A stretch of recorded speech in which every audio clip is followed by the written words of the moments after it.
The broadcast is now starting. All attendees are in listen-only mode. Hello everyone, I'm Sean Esterly with the National Renewable Energy Laboratory, and welcome to today's webinar, which is hosted by the Clean Energy Solutions Center and the International Renewable Energy Agency. And today's webinar is focused on education and skills in the renewable energy sector.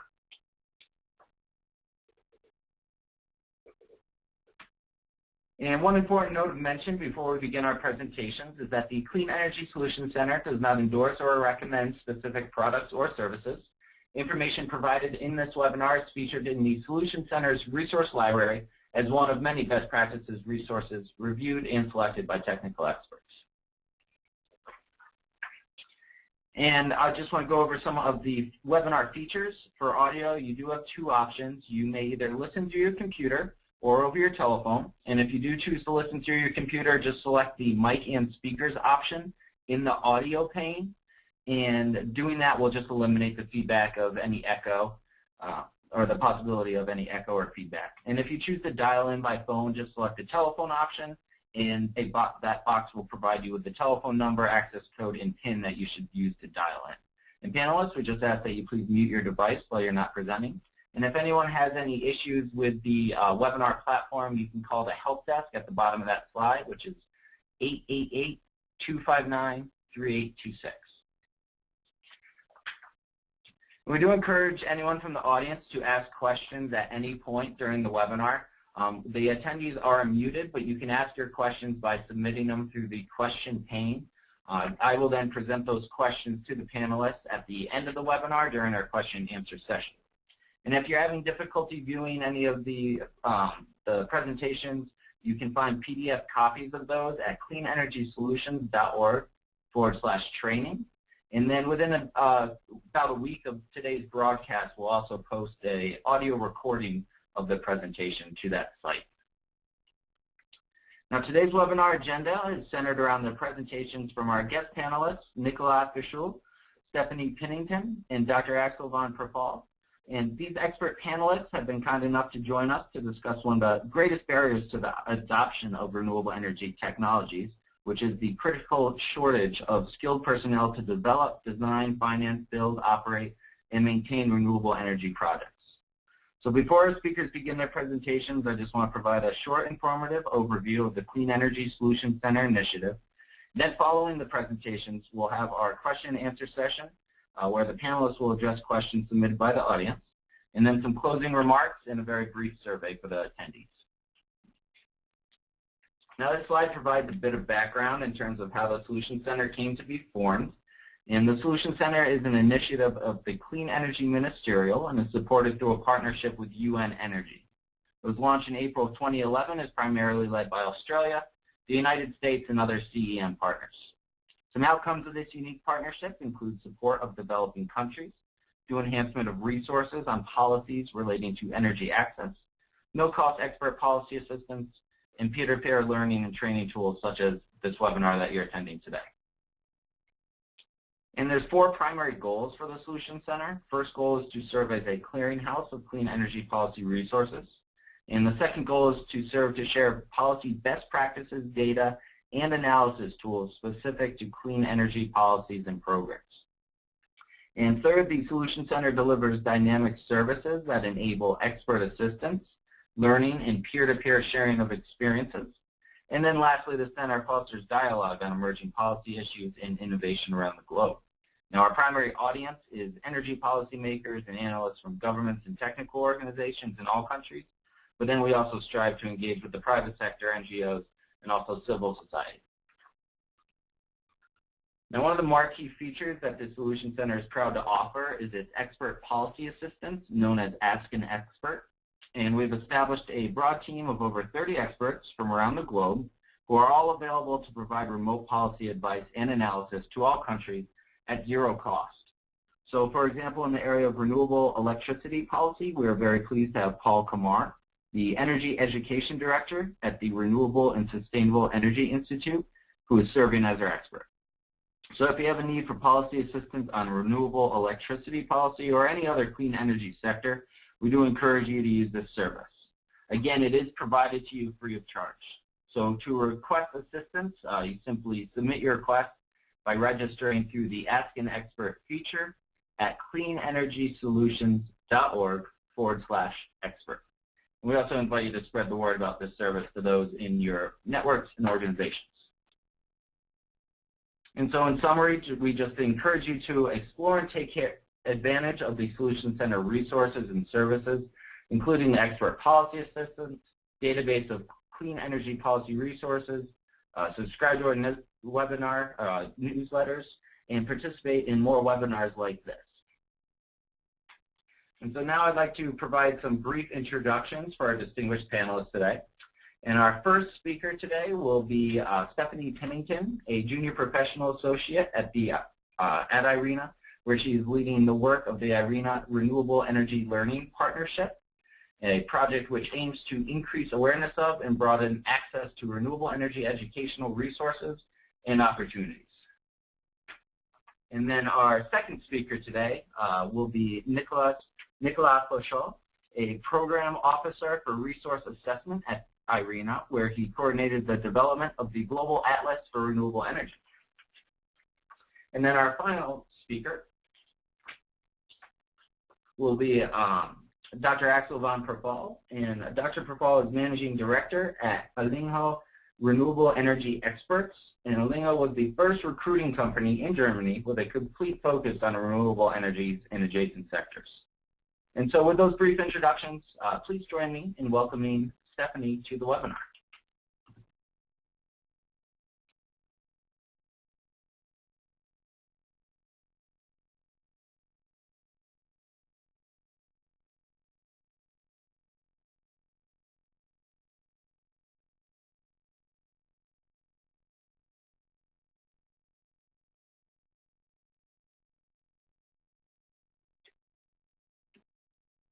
Yep, and we can see your screen, Stephanie. Okay, but thank you very much. Yep. Okay, thank you very much for that introduction. So as Sean mentioned, I'm a junior professional associate working with IRENA, and I work on a project called the IRENA Renewable Energy Learning Partnership. Just to give you a brief introduction to IRENA, it's the International Renewable Energy Agency. We're an intergovernmental organization mandated by countries worldwide to promote the widespread and sustainable use of all forms of renewable energy. And we currently have 130 member states and 38 states in accession. IRELP is a project of IRENA that was started about 2 years ago with the goal to increase awareness of and access to renewable energy education and training, with the ultimate goal of helping to build a highly skilled workforce for the renewable energy sector. The first phase of IRELP really focused on collecting information on what sorts of education and training opportunities currently exist worldwide. So in doing that, we created a very large database with all sorts of information on education and training. So this includes about 2,000 courses. These are both short courses, such as training courses, vocational training courses, or professional development courses that may be only a few days or a couple of weeks, but also information on associate programs, bachelor degrees, masters, and PhDs. We also include information on webinars. These are both archived past webinars and upcoming webinars. At any given time, we have about 50 upcoming webinars on our database. We also have training guides and internship opportunities. So IRELP courses are focused specifically on renewable energy. Those are the programs that we collect information on. We do not collect information on sort of generic engineering programs, which may teach skills that are relevant to the renewable energy sector, but don't have a specific renewable energy focus. We are sort of limited in what we can collect due to language, but we are really helped by our partners. So we work with a range of different partners, everything from networks to regional centers, industry associations, and educational institutions. So we have partners all across the world working in the US, in China, all across Europe, in Japan, and they really help us to gather information from their specific regions. We've seen a huge growth in interest in this project. We now have users all over the world.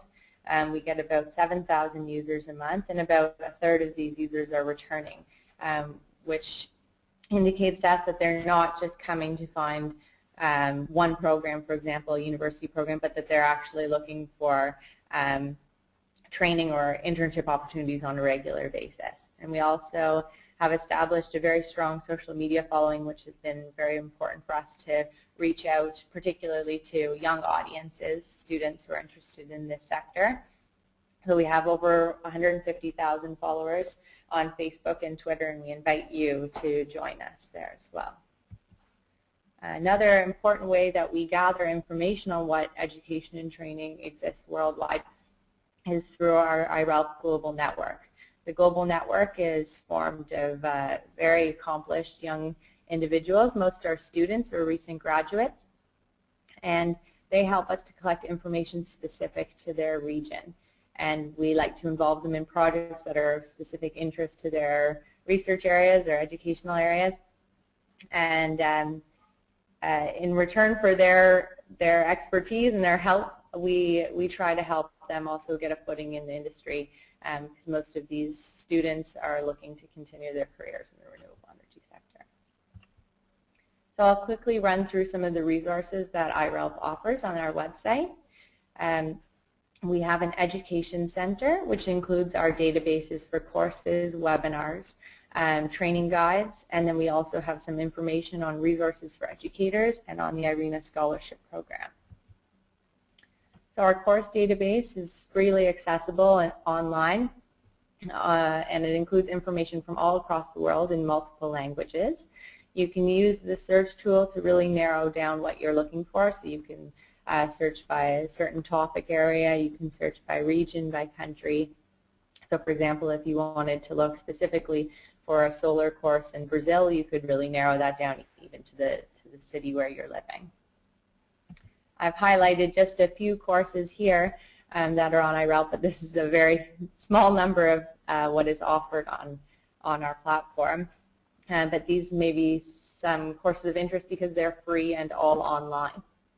So this is a great resource if you're interested in renewables, but you don't want to have to pay or commit to a really long-term course. You could just try it out online for free. Our webinars database, as I mentioned, we usually have about 50 upcoming webinars. So we include not only the webinars that are offered through IRENA, but by our partners, and such as the Clean Energy Solutions Center and others. And webinars are a really great way to get training in the sector. Most of them are free. I would say about 99% of what we offer on our platform are free, and they really help you to see what's going on in the sector right now, current trends. We also have training guides and manuals. These aren't just any renewable energy documents or reports. These are really focused on hands-on activities. So learning how to, for example, build your own biogas digester, or how to do a solar site inspection or something of this nature. We've recently added resources for educators as well. Currently we just have about 20 resources. So these include activities, toolkits, lesson plans for teachers to integrate renewables into the classroom. But we are in the process of creating another database which will have over 120 resources for teachers. And just a little bit of information about the IRENA Scholarship Program. It's run in partnership with the Masdar Institute of Science and Technology in Abu Dhabi. Students can apply to the IRENA Scholarship Program to have a full scholarship in one of 8 master's programs offered through Masdar Institute. And the students are then involved in a high-level IRENA lecture where we bring in experts from around the world to discuss on different renewable energy topics. And the students are also invited to participate in IRENA events and also to contribute to the activities in our work program. Many of them come as interns and are hired on by IRENA following their graduation. And we also have a career center. The career center has our internships database, some career guidance, and then some inspirational videos about what it's like to work in the renewable energy sector. And so we have some insights from people from the WWF, Greenpeace, World Wind Energy Association, these sorts of organizations. So in our internships database, we're always adding new internships. I'd say we add about 1 or 2 a day at the minimum.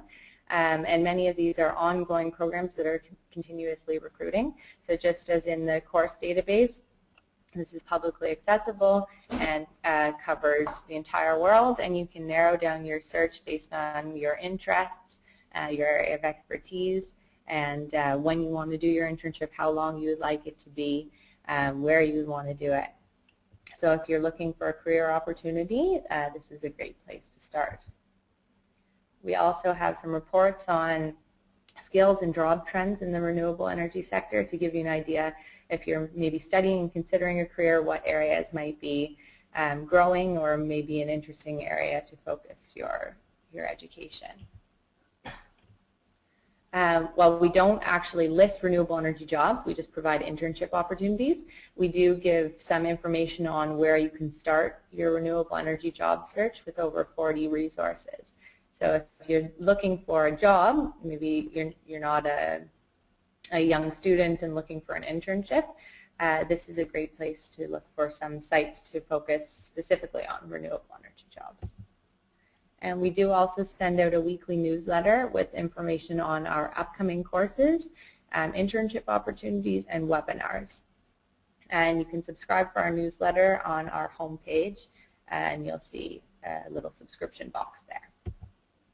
So while IRELP has actually shown that there are an increasing number of renewable energy programs worldwide, one thing that we've also noticed is that there is a big discrepancy in the location of this education and training. So you can see from this image the number of programs that we have in Europe versus Africa. And over the course of the past 2 years, since IRELP has been launched, we have received numerous requests from educational institutions looking to develop renewable energy curriculum. And one of the roles that IRENA feels that it can play is actually facilitating discussion between these institutions and those that have experience in developing renewable energy curriculum. And this is how we started our idea to build a community for discussion. Once we started to build the community, we realized, though, that it could be much more than just a place to discuss renewable energy education and curriculum development, but actually a place where everyone can come to discuss their ideas about renewable energy. So it's a forum where people can share their questions and their experiences and opportunities. And we really hope that this will be a good platform for collaboration and to connect people who are interested in the renewable energy sector. So I will leave it at that, but if you're interested in the work of IRELP, please do follow us on Facebook and Twitter, and feel free to contact us through the emails provided, and I'll hand over to my colleague, Nicola.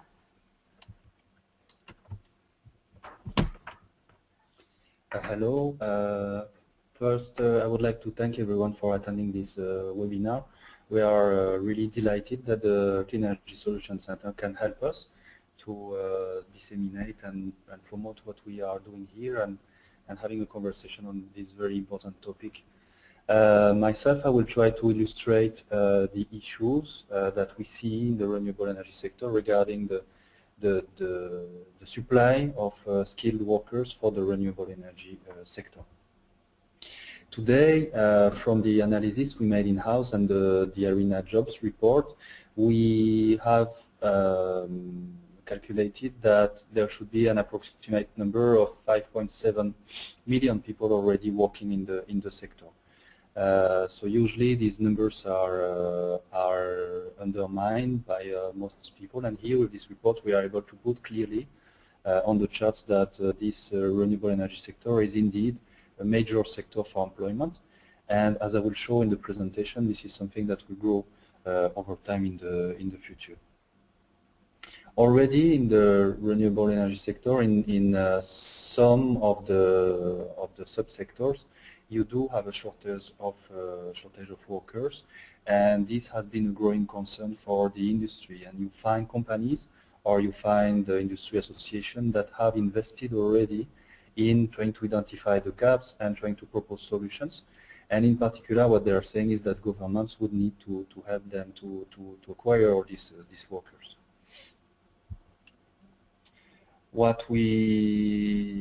So there have been a few studies, not many studies, but a few studies on the kind of people we would be looking in the renewable energy sector today, considering the growth that we are facing in this sector.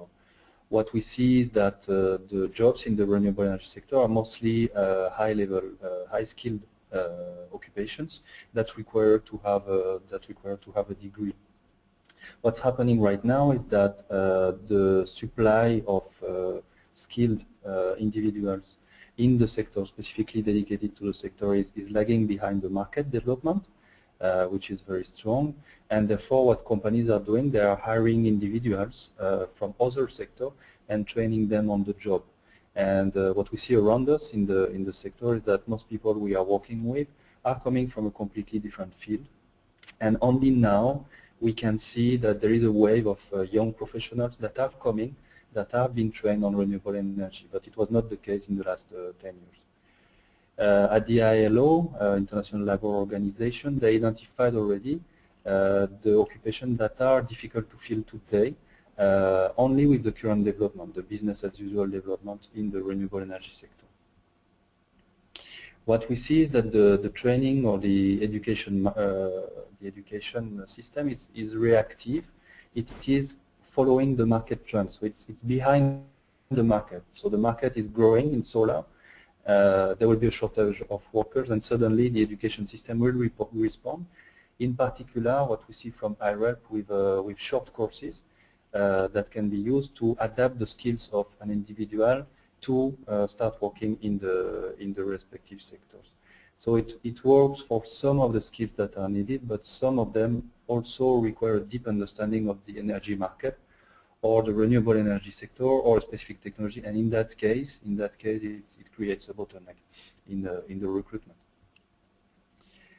This is an example also of the, as Stephanie was mentioning, the geographic discrepancies. So what you see is that for geothermal energy, the market has responded to the needs of geothermal energy for the current and the past installation that happened, mostly in the regions that you have here. But the problem we will have is for the future installations, because we foresee that there will be a development of geothermal energy in the Andes region, in East Africa or in Southeast Asia, and there apparently the education sector may not be already in place to provide the persons that will be needed to work on these sectors. Also, what we see is that the market itself, the renewable energy market, is extremely policy driven. So one illustrational example I take is North America, because it's very prominent. What you see in Europe, for example, you have a stable policy regime that gives long-term targets and long-term incentives. And in Europe, what you see is that the growth in the wind market, in that case, is pretty stable. And this year, the installation rate for 2013, so it's 2012 figure, but for 2013, were released last week by the Global Wind Energy Council. And the installation rate in Europe is more or less stable for this year. In North America, what you would see for this year is that there has been a boom in 2012 for 15 gigawatt, but this year is only 3 gigawatt. So it's really a strong drop. And in Asia, still leading the market, there has been a gap in 2012, but this year they are at 18 gigawatts, so back to where they were a few years ago. So why North America is so unstable? It is because there is a policy in the US in particular. There is a finance scheme that is the tax credit that is given at federal level, and when there is any uncertainty and any debate at the federal level, then the developers cannot have the security to invest in their projects. So what's happening is a market that is with very high installation rate and very low installation rate, following the discussions at federal level. And the consequence of that is that when there is a high need for projects, then factories are built, there are investments flowing there, and there is a high recruitment of skilled workers. But what happens when there is basically the project pipeline is shrinking because of the discussions. What's happening is that there are a large number of workers that are laid off, and this gives basically a very bad image to the sector, but also it has a very high social cost. So since the development of the renewable energy sector is so policy driven, there has been a work that has been done as a partnership between IRENA and REL, the GIZ and IDA in Spain. And what this book is saying is that since for the areas where there is a stable policy regime in place and there are very high targets for renewable energy for the future, it is important also to take into account the development of skills and the development for the need of workers for the future. And this book is proposing a methodological framework in order for a country to analyze the needs for a skilled worker in the future for the different renewable energy sectors. So what about the future? So we know already that there is a skill gap in some parts of the renewable energy sector, and this is for 2010 the mix of renewable energies. So what you can see, you have half of traditional biomass, and the power sector is like 18%. And then in IRENA, as part of Sustainable Energy for All, we have been working on trying to establish scenario for 2030, and this exercise is called REMAP, and is providing the overview with different scenarios on what's going to happen if we are to double the share of renewable energy worldwide by 2030. So REMAP is providing, has published preliminary findings, and what we see here is that the power sector in particular will be much more prominent, and the total energy produced by renewable energy will reach 132 exajoules. So what will happen is that these different sectors will need to absorb a large number of workers in order to implement these what we forecast for the future. And the question is, since we already have a shortage, will we be able to supply the necessary amount of people to work in the sector in the future? In terms of forecasts, so if we have 5.7 million people working today, what we foresee is that we may have up to 16 to 20 million people working in the sector by 2030, which means that we need to find 10 million people working in the sector more. And these people have to come from somewhere. And the question we are asking ourselves now is, where can these people come from?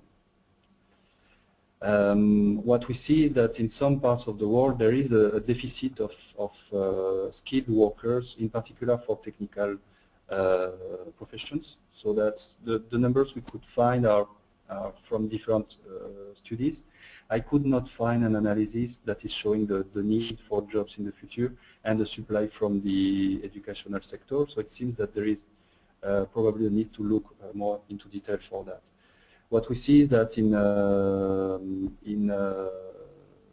OECD economies, all the indicators tend to show that there is a deficit of interest for the young generation to work in this technical work, which is not the case. Doesn't seem to be the case in emerging economies.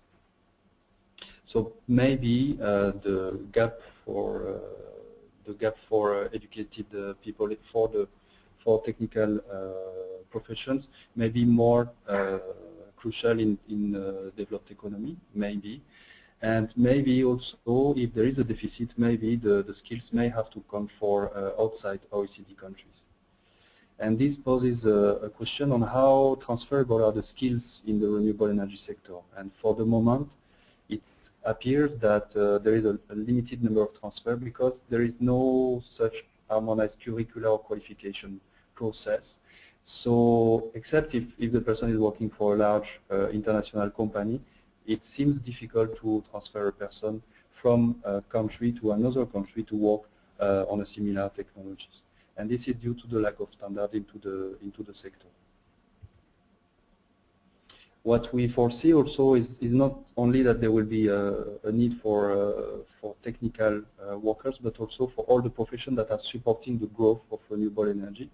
And there, in particular, financial institutions will need to hire people or have persons in-house that are able to understand what these renewable energy projects are and their characteristics in order to be able to invest in these technologies. And there is already currently a gap, apparently, in financial institutions to be able to do so. And this gap may expand in the future.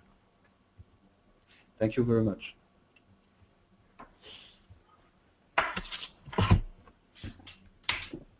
Thank you, Nicolas. Now we'll turn the presentations over to Axel.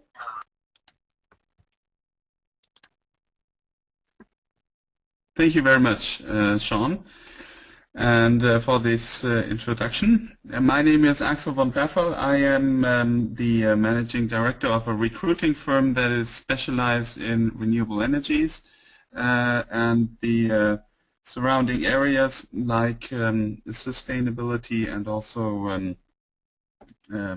environmental technology.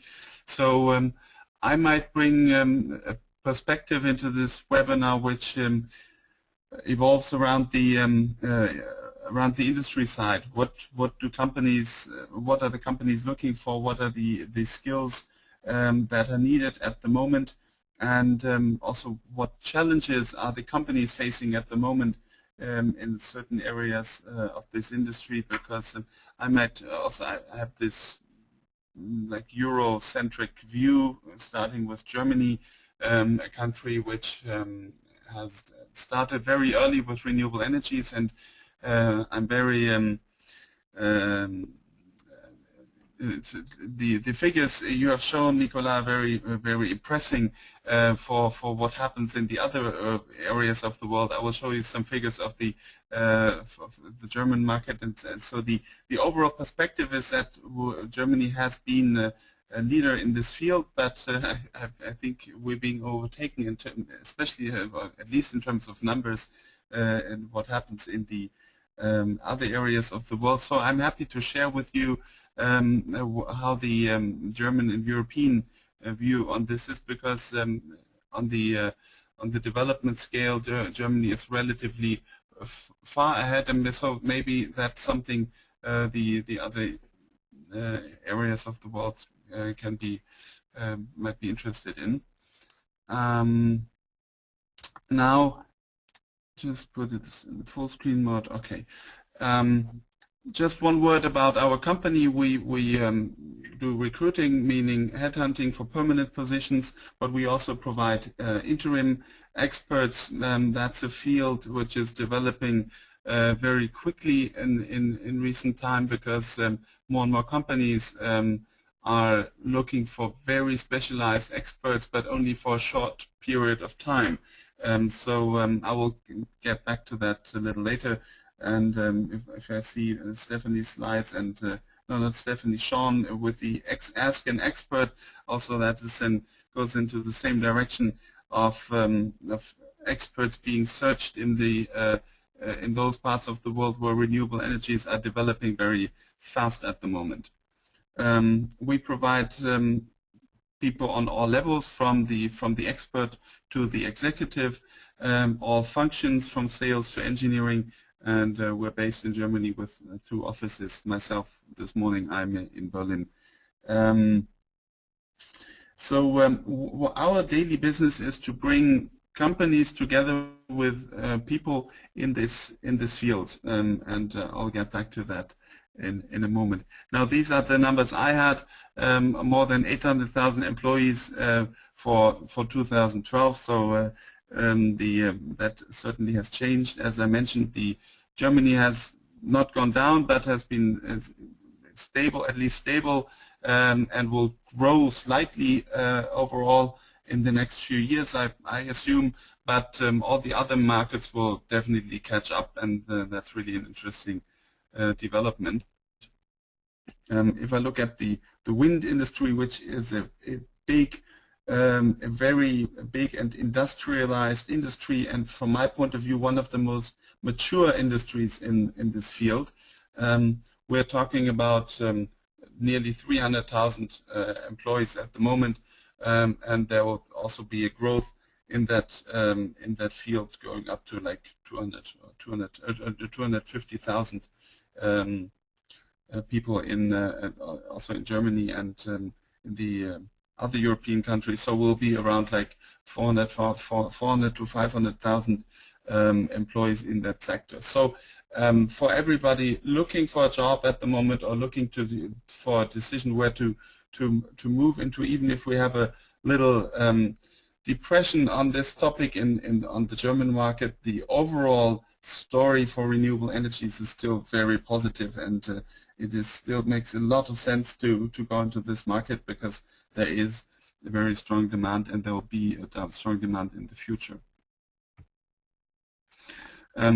What is really important about renewable energies is that we always talk about renewable energies and clean energy and so on, and from a distance it might look like one industry, but it's really important to understand that we're talking about very different industries. The wind offshore and alone the wind industry is a big difference between onshore and offshore.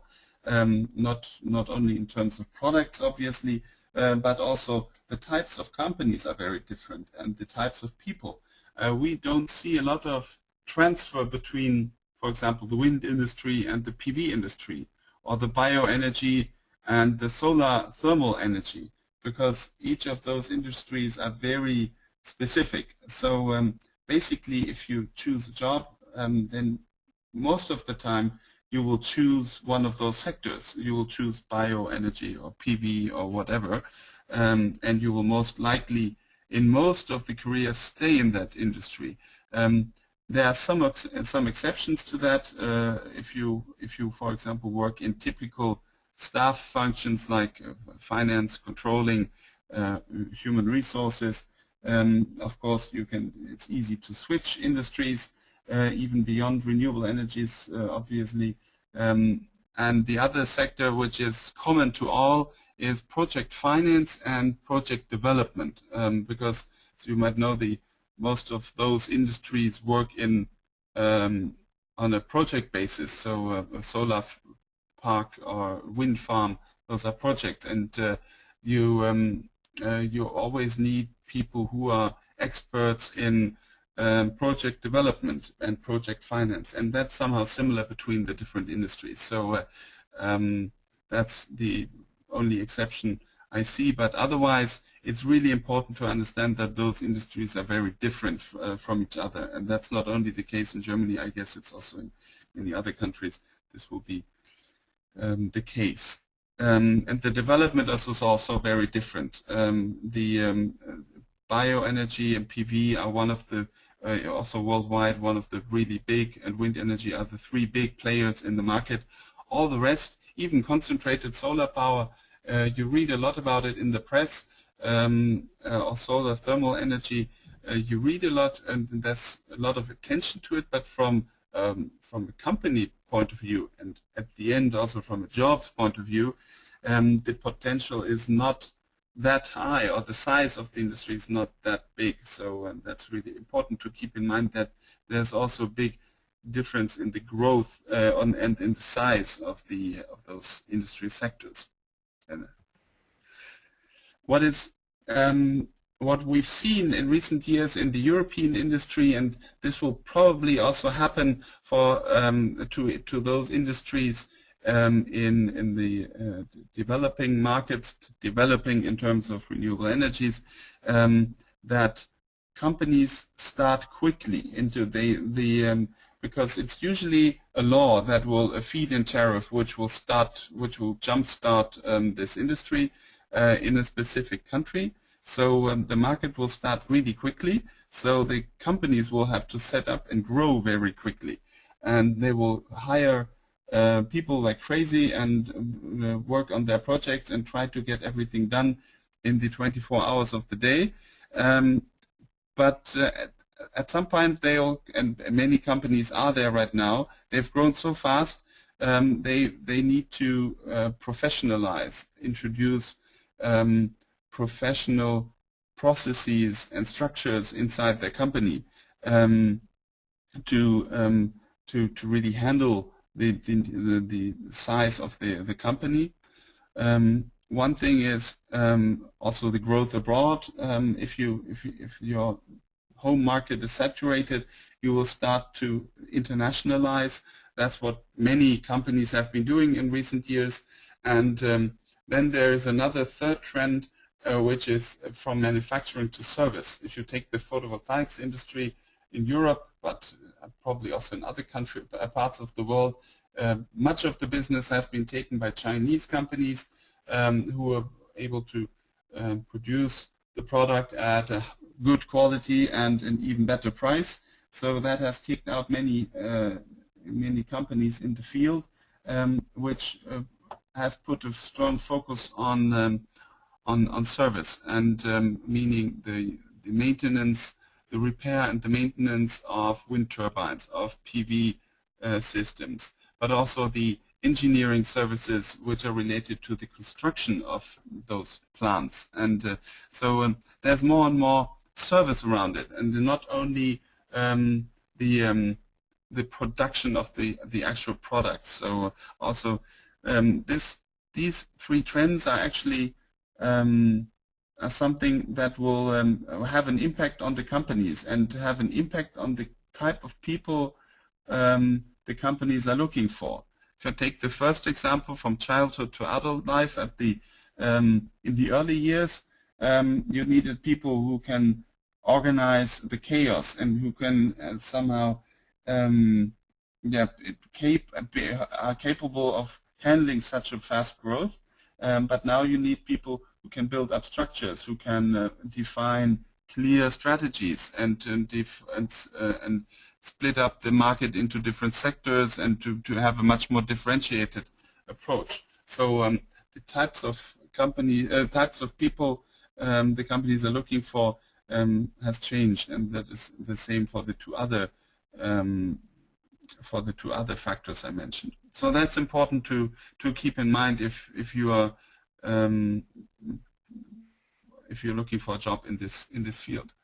Now this is the side of the employees. You need employees who want to work, but you also need employees who want to work in renewable energies. And therefore, from an industry side, so from the side of the companies, it is important to present the industry in a way that it is attractive for future employees. And generally clean energy is a very fashionable topic, so it's generally positive, but it's in some cases also difficult because you also have some negative tones about the type of work in renewable energies because of the fast growth. And in some areas of the world you have like in the European solar sector, you had companies going in bankruptcy. Which showed a certain instability or immaturity of the market. There is still a lot to do for the companies in terms of employer branding or employer attractiveness.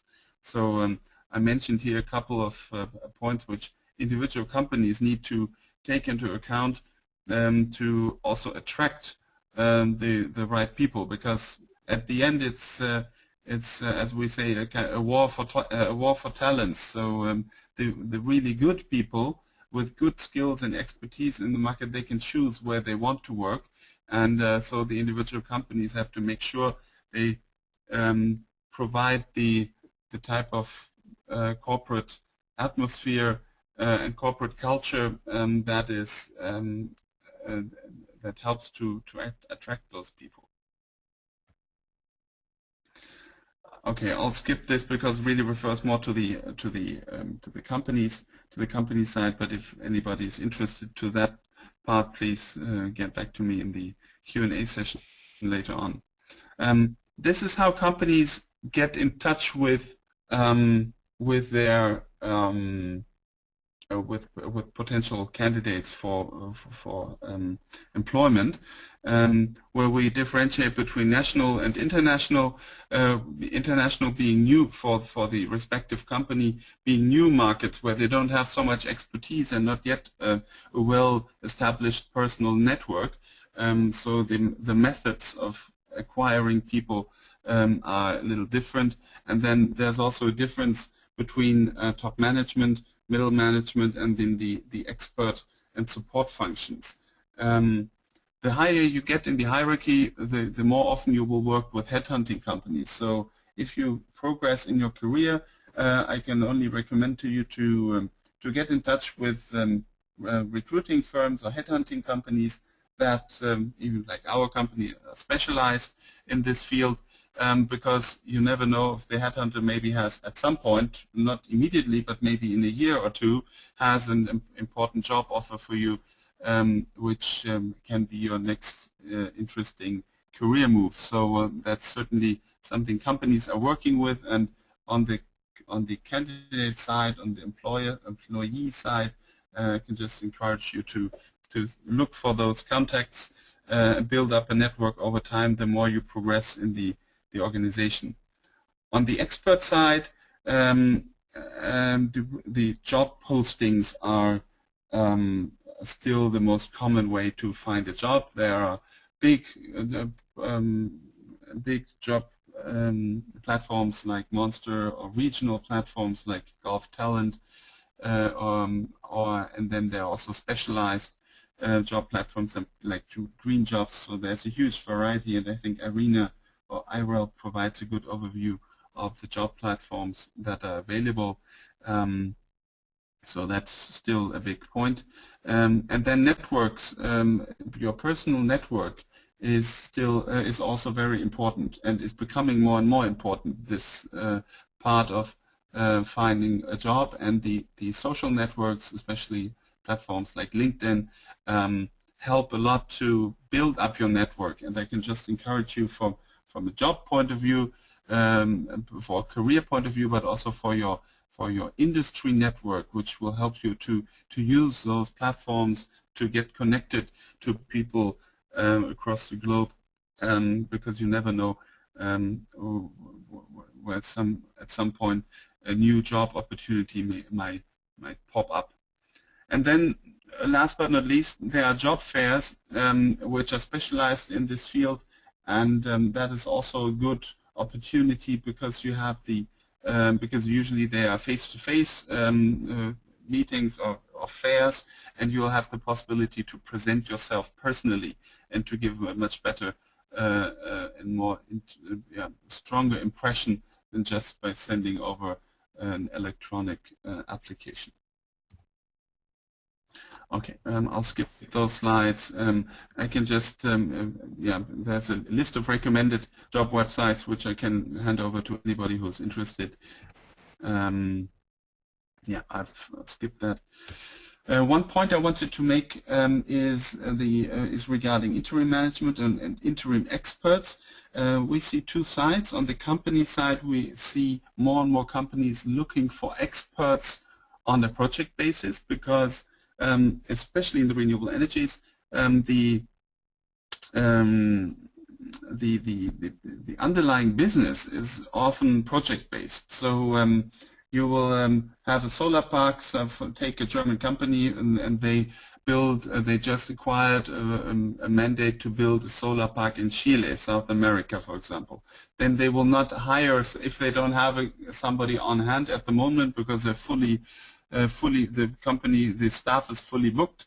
Then they'll take on an expert, maybe somebody who is already in Chile, as a site manager or a project manager to handle this project, and they'll just employ this person for 3 months or 6 months, and after that they will not be obliged to keep this person on their payroll. So from the company point of view, it's really there are more and more situations where interim management or interim experts are a good thing. And on the other side, we see more and more people in the who choose to be a freelancer or to be an interim expert, because people like there's a general trend that people want to work more self-defined and with more flexibility, maybe to work at home partially or to work on different international projects. So people are more and more interested, or more and more people are willing to see being an interim expert or freelancer, to see that as a career alternative. So those two things come together and result in an increasing interim activity. Now, coming to the conclusion for candidates, I still recommend renewable energies. Still, I mean, from a German perspective, because we've had some unhappy times here for this industry. But overall, this is really an attractive and very important and useful industry. So please decide to come to this industry. I can just encourage you to do that. In terms of functions and specializations, of course, we're talking about renewable energies. Everybody thinks, okay, it's about engineering and tech jobs, but those people are in demand, of course, and evergreen. But all the other sectors are also important, especially with rising competition. The more competition you have in the market, the more sales you need, the more marketing you need. You need people who can organize an efficient supply chain. Project management, I mentioned already. Those are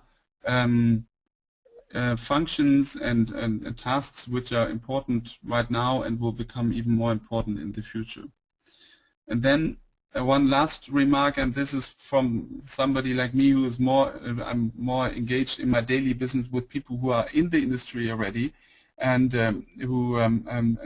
most of our projects is for we're looking for experienced people. So practical, from our point of view, practical experience is key.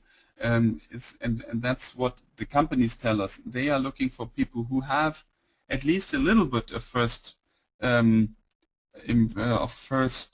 experience in this field. Because studies are important, and of course, but at the end it's practical experience. And maybe my recommendation is do internships and try to get into companies and to get first experience in the field. And maybe if you have a choice, maybe instead of doing another type of study or course, summer course or something like that, maybe try to do an internship and get practical experience, because that's what the companies are ultimately looking for. Okay, so far from my side, just some slides on our company, but that's something you can have a look at later on, because those slides will be distributed, I guess. And yeah, so far from my side, and I would like to turn back to Sean to take on the moderation.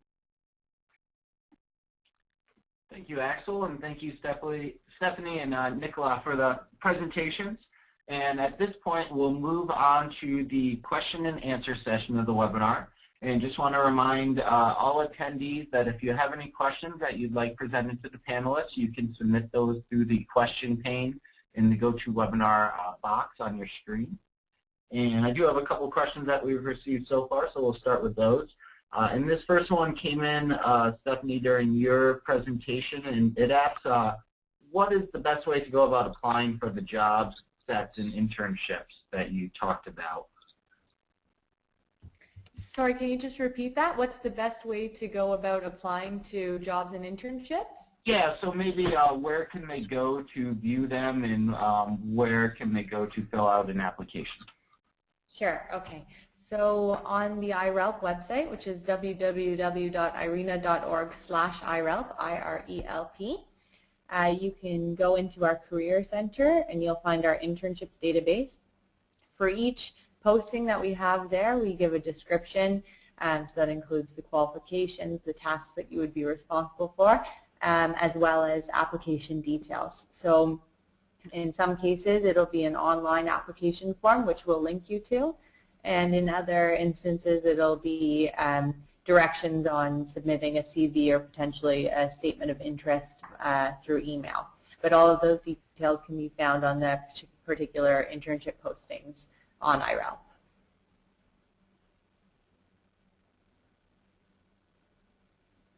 Great, thank you, Stephanie. And next question, I believe, is for Nicola, and it asks, is the skills gap being observed truly global, or is it worse in some countries than others?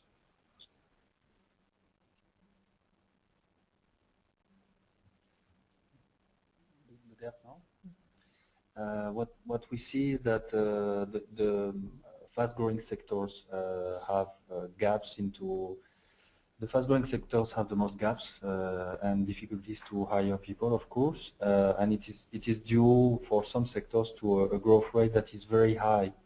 So surprisingly, in the renewable energy sector, for some technologies, you do have growth rates that can reach 20 to 30% per year, which is something you can find in the internet technologies, for example, and usually in the industrial sectors not so much. But in the renewable sector, that's what you find, and this is where you will have the gaps. For most technologies, these strong growth rates are very localized for the moment. That's correct. So if you are looking at solar PV, if you are looking at wind in particular, it is happening in only a few markets up to now. But what we see for the future is that it will happen in many other markets. And I'm more familiar with the wind sector. What I see in the wind sector is that in the last, over the last 10 years, there was like 3 major markets, and progressively you see Latin America, Central America, South Africa, Central Africa, and soon other countries also that will pop up. And these gaps will be much more widespread than they have been up to now. Great, thank you, Nicola. And Axel, we have a number of people asking how they can get additional info.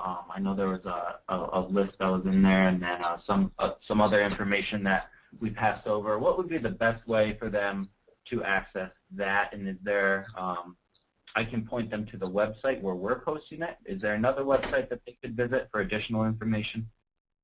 You mean about our services, or regarding the trends in the industry from the from a candidate point of view? Well, someone was interested in the list that you mentioned. Yeah. Yeah. Go ahead. What I can do is to add that list to the PDF version of the presentation, so that you can upload that to the IRENA website or to your institute's website, or to send it out to the panelists. Generally, we have, regarding our company, of course, we have our website, which can be where we have all the our current open positions. But I think the best idea would be to add the information I mentioned, the list of job websites, to the presentation, and then distribute that. Definitely, I think that's a great idea, and we can do that and post it up to Clean Energy Solutions training page along with the other presentations. So yeah, we'll be sure to do that. And the next question states that, Axel, you mentioned a recent downturn in some renewable energy sectors, such as solar. Could anyone elaborate a little bit on this downturn and discuss what needs to happen to overcome these obstacles? Well, I think that's a specific German and maybe European thing. What happened in Germany is that you had an incentivization of this market. It was really attractive to invest into the renewable energy sector, and really had a boom in the years like up to 2012, where we because the conditions for photovoltaics, for example, or for the wind industry were just very attractive, and they were somehow it was at the expense of the German because it's the feed-in tariff is being distributed, is not being paid. The premium which is being paid out to the PV companies, or not the companies, sorry, the solar park operators. The premium is being paid by the overall by all energy users at the end, because you will have an extra fee on your electricity bill, which is the attractive thing about the renewable energy feed-in law, that it's not being the surplus is not being paid by the state, by some budget which has to be provided by the state, but is being distributed somehow silently between all the energy users, because it's added to your electricity bill. So that made it very attractive, and at some point it became just very expensive, and there had been a big public discussion about the cost of renewable energies and the intensive of this strong growth in renewable energies. So the government was forced to reduce that and to make the feed-in tariffs less attractive. And for like 6 years in a row now, the feed-in tariffs for all the renewable energies have been decreased year by year, and which has made it less attractive. That's one thing. And the second thing which happened is that in some industries, especially in the solar business, European and US companies were really big in that business, and they were the leaders and the first companies to get to develop that market. And since like 6 years, the Chinese companies picked up really quickly. And at the beginning, people said, okay, you can buy a Chinese product, but it doesn't have a good quality. And that might have been true in the beginning. But what happened is that Chinese companies really improved their quality really quickly and offered a good price, and so they just took a big share of the market, where you had 80% European products at the beginning and 20% foreign products, and now you have like 90% Chinese products, even in Germany and Europe, and 10% European products. So it just turned around, which made which led to a lot of bankruptcies in the German and European markets. Big companies like Q-Cells and Conergy and so on, big players in the market, were somehow belly up, and that was what happened here in this market. I can add something on that. Maybe there has been there have been several changes with the global crisis. So some governments have scaled down their support to renewable energy. So there is an example in Spain, for example, where there have been cuts to the support scheme, massive cuts, with retroactive effect also on existing projects, and therefore the big change in policy had an impact on the whole industry. So the industry was partly shut down. Then you can have, of course, I mentioned the example of the US market also. It's another thing. It's at federal level, and there are regular discussion about the support scheme itself. So when there is policy change or policy uncertainty, that's what you see. But also there is a characteristic to renewable energy. For most technologies, they require upfront capital. So you invest in the technology, and then your costs for running the plant are very low.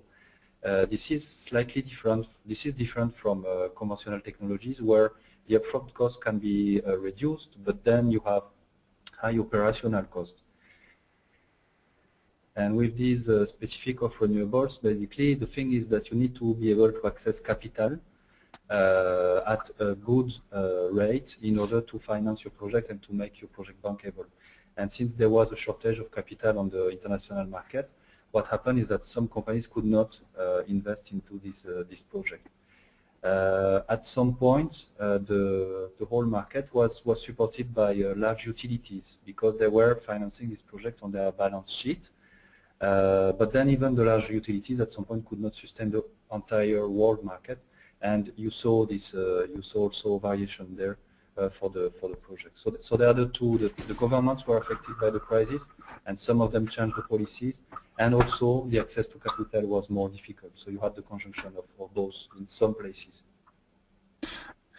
If you let me add one thing to that, Nicola, what the positive thing is that in many markets, renewable energies are being financed by them, by the project itself, because in the last 5 to 10 years, many projects were just financed or were just attractive because you had these high feed-in tariffs. But because the cost of the wind turbines and of the solar modules has gone down so significantly, you have more and more projects where where it is attractive from itself, for example, in competition to fossil fuels, where it's just cheaper to install a PV plant or a wind turbine instead of having a diesel generator or having other fossil fuels. And this really is kind of a breakthrough, and that's why the renewable energies are growing so quickly in markets like Africa, North Africa, South America, because you have very good conditions in terms of solar and wind, and the products are more and more attractive from a financial point of view. Great, thank you, Axel and Nicola. And I'm going to group a couple of questions together here regarding international internships and also international jobs. And the question is, first of all, in general, what is some advice and how difficult is it to apply for an international internship or job? And since some countries do not have a program for it, and tied in with that, a lot of jobs also request that recipients or people applying for the job have additional language skills other than English. How important is that in your mind when applying for a position? Okay, thank you, Sean. Yeah, so for applying to internships internationally, lots of organizations actually do encourage people from all over the world to apply, and they will help you in getting a visa if necessary and sometimes provide housing. While others are really specific about those that can apply, so sometimes you will find companies or organizations that will only hire from their own country.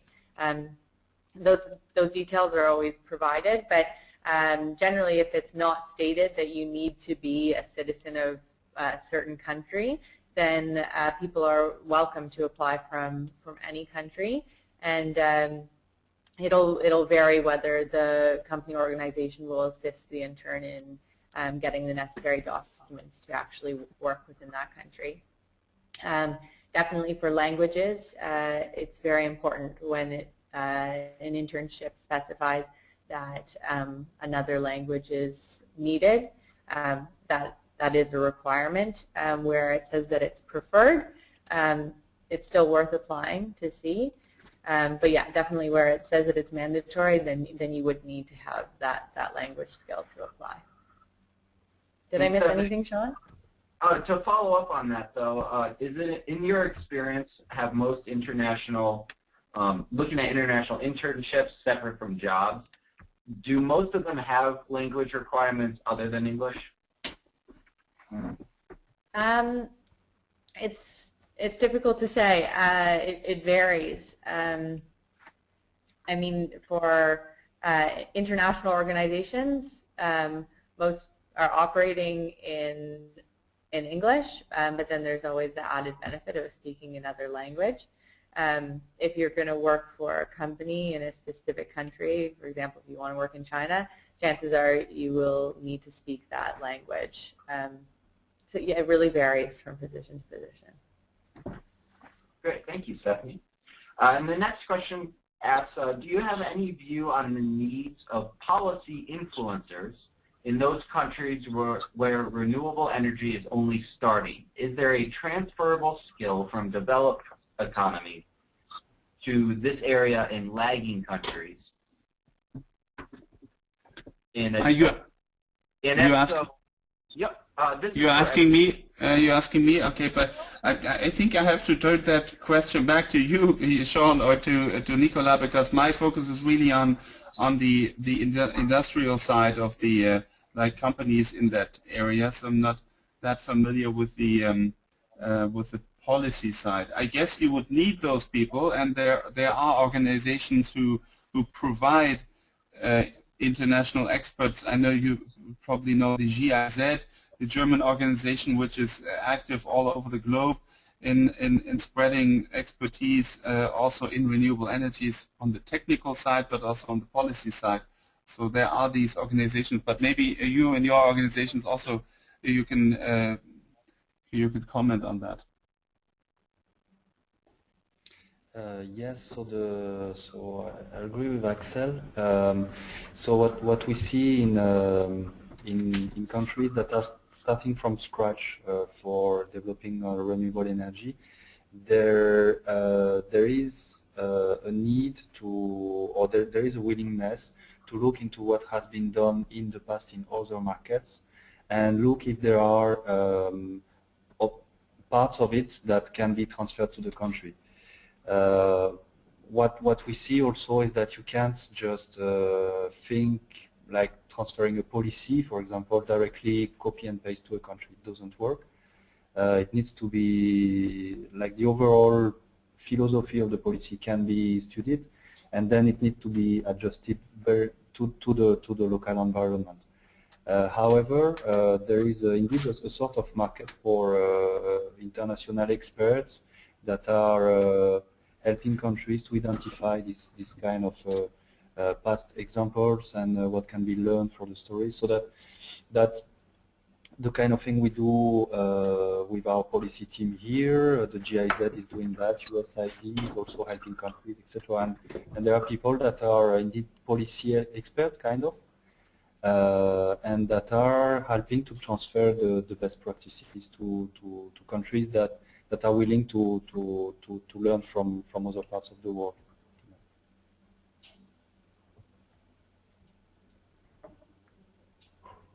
Thank you, Nicola.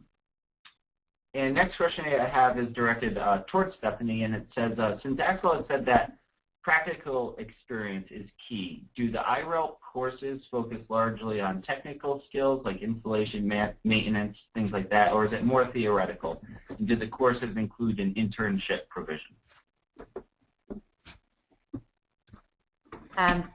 Again, I'm sorry to keep saying this, but it really varies. We offer, through our database, lots of different programs. So it includes everything from vocational training, like those really technical programs with hands-on training, to professional development, which might be more suited to someone who's already working in the industry and maybe looking to upskill a little bit, or someone who is already working but then wants to transfer into the renewable energy sector. So for example, someone who's working in finance may take a course specific to renewable energy finance, then to transition into a position that focuses more on renewable energy. But we also do have bachelor's, master's, and PhD programs. Lots of those longer programs definitely do have internship components to them, lots of the bachelor's and master's in particular. And some are even co-op style, so that you would actually get some credit for taking an internship, while others just have that mandatory requirement. And in that case, lots of universities will assist in placing their students in internships. Thank you, Stephanie. And one of our attendees asked what, if you could talk a little bit about what the job scenario in Germany might be like, especially in the wind energy sector. Yeah, that's a very broad question. The job scenario. What we see regarding the wind industry is that the offshore industry has slowed down a little bit. There was a lot of ambition about and we also did a lot of work and placed many people in the offshore wind industry. Very attractive because it's high technology, high investment, very interesting jobs there. But here again, there was an issue of cost. It's really expensive to put your wind turbine at 30 meters water depth, 30, 40 kilometers out away from the beach, and bring back the electricity 365 days a year. So that's really has been a technical and a commercial issue. So that has slowed down a little bit. Wind industry is the wind onshore sector is still attractive, and we're moving more and more towards sales and project management. I think that's a general tendency because the production capacities are basically there. You will always develop your product and you will always improve and increase your efficiency, but the capacity basically is there. You need to find the customers and the projects to place your wind turbines in the market. So that's from a job perspective something with still strong demand in this year, next year. All right, and the next question from the audience asks what the women's role in international renewable energy jobs looks like. Do they have any sort of advantage? How is the field in regards to that? I think the it's more or less equal or equal opportunities. The renewable energy sector is from the background is kind of with the ecological thinking and sustainability and things like that are probably the thinking behind it, behind renewable energies is probably more is a more positive background for equal opportunities than maybe in other industries. I don't want to name any industries, but it's I think the conditions for equal employment are the same. I don't think there are advantages for women, but at least they should have equal opportunities. On our side, we can see that there are programs to basically involve women, and even recently found a program for involving grandmothers. And the purpose is to stimulate entrepreneurship and to create micro companies or small business, and in particular in rural communities, where you can find that the role of women is very prominent in the business area. So the idea there is to basically involve these women to set up small companies, set up projects in order to grow renewable energy and also to help the electrification in a village or to manufacture devices also in a village. So it happens. I found things in India and Africa that are very interesting, and apparently the role of women in these societies is very different from what we can know from a European perspective, of course. And there is a dedicated role for these women to play in the field related to the field of development, electrification, and small business enterprise. Great, thank you.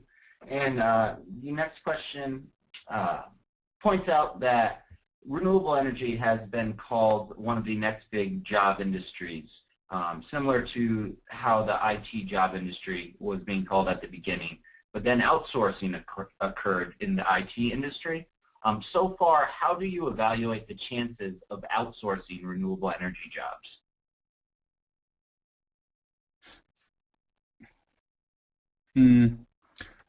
I think outsourcing it will not happen in a way like it happened in the IT industry, because in the IT industry and in the banking industry you have the many repetitive types of work.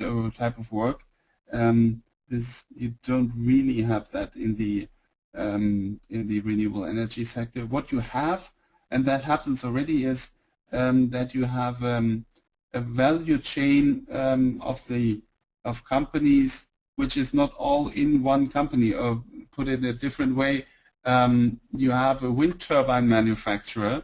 They might produce like 20% of the wind turbine themselves, and all the rest is being manufactured by external companies, similar to the iPhone, which is not produced by Apple but by some other companies. This happens also in this industry, but still, the jobs and the job perspectives are still there. It's not at the big, not only at the big turbine manufacturers, to stay in this example, but it's at the rotor blade manufacturers. It's at the generator and electronics companies who are delivering parts to the wind turbine manufacturer. So the jobs are still there, and but it's maybe not only at the OEM producers, but also at the on the supplier side.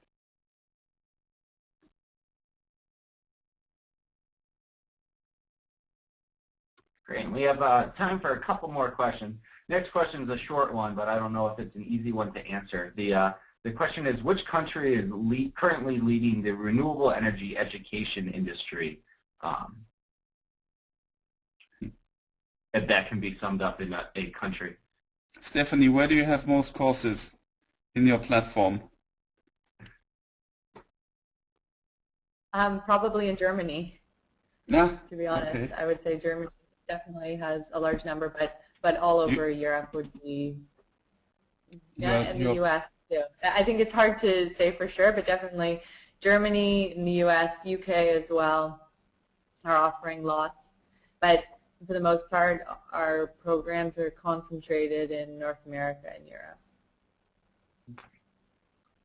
Which might also tie back to the point made earlier about the international organizations that do a lot of policy work in some of the newer countries to renewable energy. That is where a lot of those are based, in Europe and North America. Mm-hmm. And Stephanie, do you offer certificates for courses or trainings on IRELP? Well, IRELP actually isn't offering the training. It's our website is a portal to find training that's offered all around the world. So it varies from program to program, but many will offer a certificate of some sort, depending on the program type. But certainly, yes, many will offer a certificate.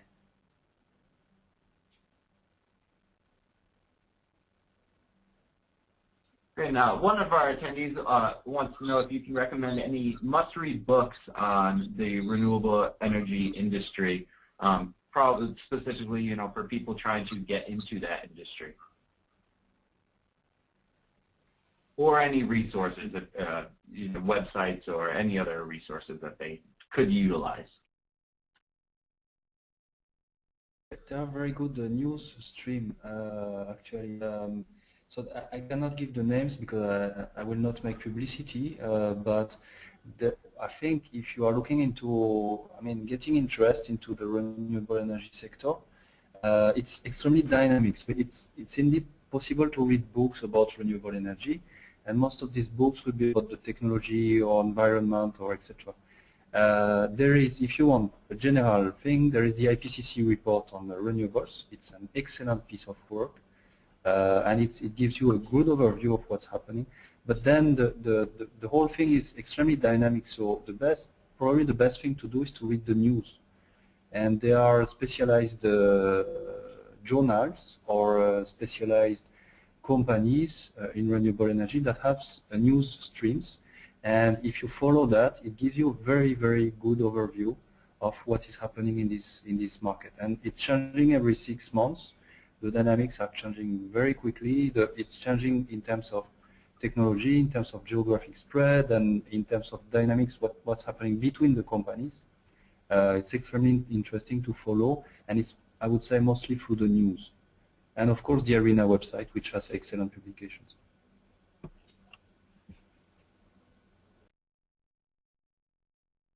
Great, thank you. And Stephanie, one more question for you real quick before we move on to the closing remarks and survey. How much is IRELP trying to reach down to Africa? Do they have a lot of courses that are focused on renewable energy sector there? That's a good question. We're currently trying to extend our database a little bit and focus more on Africa. What we found in the past is that it can be very difficult to find information on what education and training exists there because a lot of the information isn't available online. But we are, through our country support and partnerships division, reaching out to partners in Africa to gather more information on what training is available. So that's a strong focus for us right now. Great. Thank you again to Stephanie and Nicola and Axel for the great discussion, and thank you for the attendees for submitting those questions to the panelists. And now I'd just like to move on to a quick survey that we have for our attendees that will just help us evaluate our webinars and improve going forward. So Maureen, if you don't mind, could you display the first question for the attendees?